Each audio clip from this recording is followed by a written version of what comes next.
des rumeurs insistantes, je ne sais pas si elles sont vraies ou si elles sont fausses, mais tous les Français qui m'écoutent reconnaîtront que j'ai raison quand je dis qu'elles existent.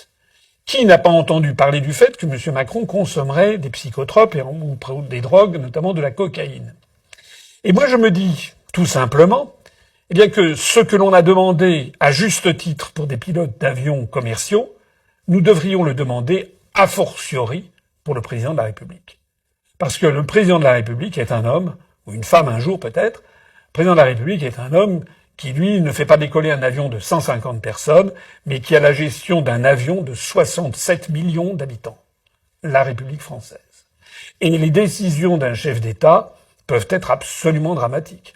On le voit d'ailleurs avec la gestion de M. Macron, qui est en train de détruire des pans entiers de l'industrie, de l'artisanat, de l'agriculture, de la recherche, de l'éducation, etc. en France, et qui est en train, en plus de tout, de nous entraîner vers un risque de guerre mondiale, en tout cas de confrontation avec la première puissance nucléaire du monde.